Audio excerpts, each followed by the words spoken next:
I like this infographic right here. Pretty cool. I'm going to point out one thing, tell you one more story, then we'll watch the video.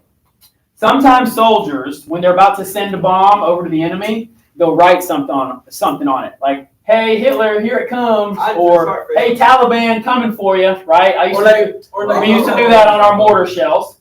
Well, on this bomb, on Fat Boy right here, Fat Man, it says, greetings to the Emperor from the men of the Indianapolis. That's cool. To understand that, you need to know the Indianapolis.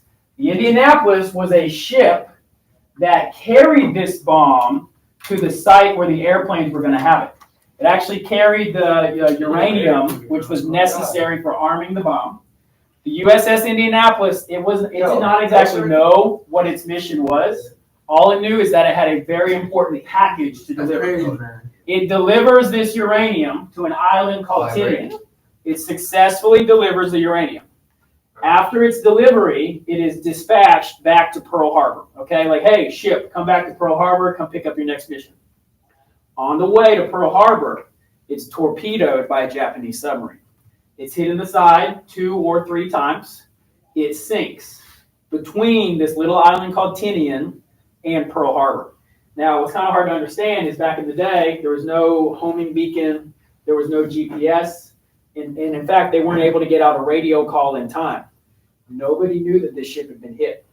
It took several days before somebody finally realized, whoa, the USS Indianapolis didn't show up when it was supposed to. I wonder if they're okay. At that point, the United States Navy, they sent out airplanes to start looking in the ocean where the Indianapolis might have been. This airplane sees an oil slick on the water, oil coming from the ship. Well, it follows this oil slick to where now it starts to see people in the water, spread way out. Eventually, they're spread out for about 25 miles because the way that the ocean drifts, they didn't all stay together. The survivors were spread out for about 25 miles. They were on life rafts. How long did they had life vests. Some of them were just treading water, holding onto a life raft but treading water.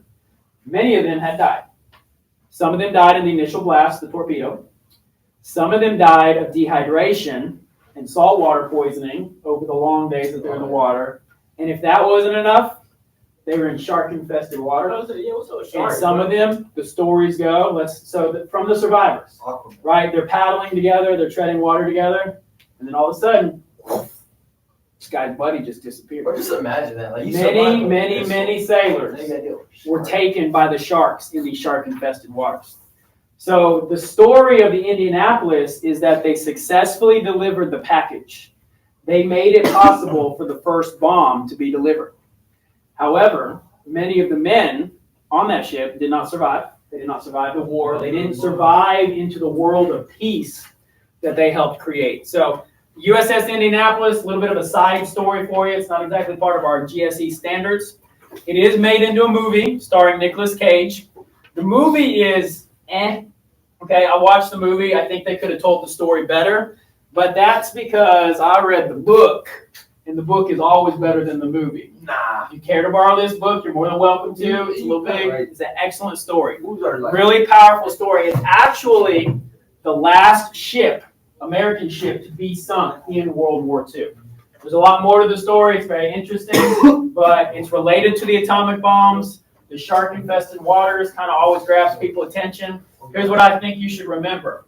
The heroics of the men who were a part of the war and a part of the war effort at that time. So that's the USS Indianapolis. All right, now we're queued up to watch this 22-minute little clip.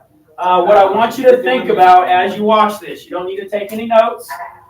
You don't need the computers up either, so go ahead and shut the screens. I want you to think about whether we needed to drop the bomb. Did we need to drop the bomb?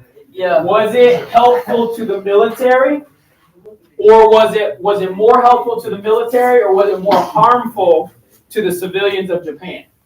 Did we need to drop the bomb? Was it more helpful to the military, or was it more harmful to the civilians? Watch the screen, okay? It's kind of older footage. It's not exactly like CGI, The Avengers, whatever. It's a great documentary, just about 20 minutes. I think you'll be interested and amazed by the story that it tells. So here we go. I think something really cool is that the makers of the bombs wrote kind of some messages to the Japanese on their bombs. And, you know, guys today still do that as well. They'll write, hey, to the Taliban, coming at you. And, you know, it's just kind of something you write it on the bomb, and you know that that bomb's going to get sent towards the enemy. It's just kind of a motivational thing. Well, what these guys wrote, greetings to the Emperor from the men of the Indianapolis. There's a little side story I'm going to tell you. This is not something we shared last year.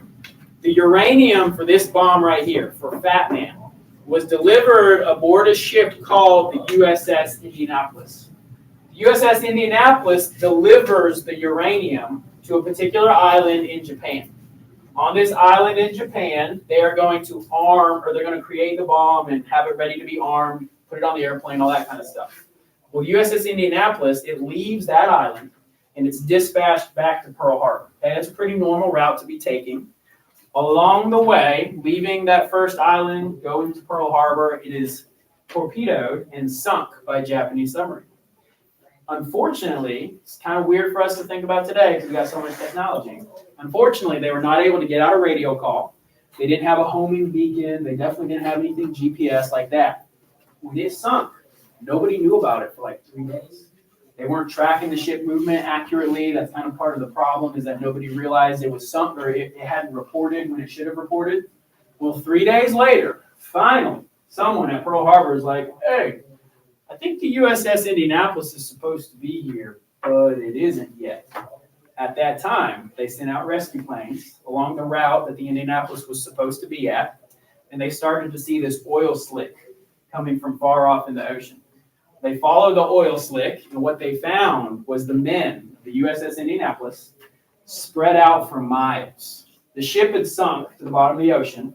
These men are on life rafts. There's obviously the currents of the ocean. They're spread out for miles. Many of them had died.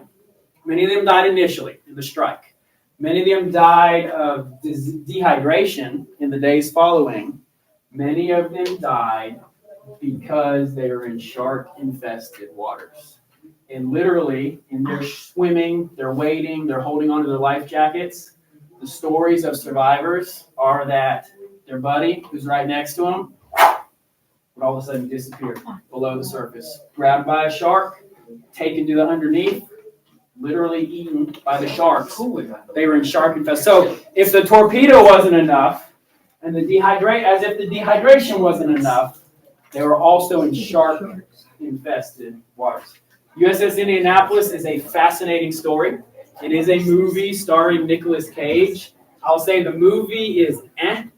There's a book that's been written about it that is yes. Okay, so movie, eh. I think it could do a little bit better job telling the story. The book is fantastic. It really is. If you got more interest or curiosity, I'd be happy to loan you the book or just tell you more about the story. It's a phenomenal story of heroism at the very end of World War II. Some of the guys who helped deliver this uranium never knew that they were successful. They never knew that their bomb is what ended the war in the Pacific. The Indianapolis is actually the last ship, the last American ship to have been sunk in World War II. So these guys, it's like they made it so close to the finish line. Their ship got sunk. They perished. They died. They didn't really, they didn't get to live in a war-free world after that. So totally interesting extra side story. I do think it's appropriate that on this bomb it said, greetings from the men of the Indianapolis. It's like, coming at you. Coming at you. Question. What happens to the uranium?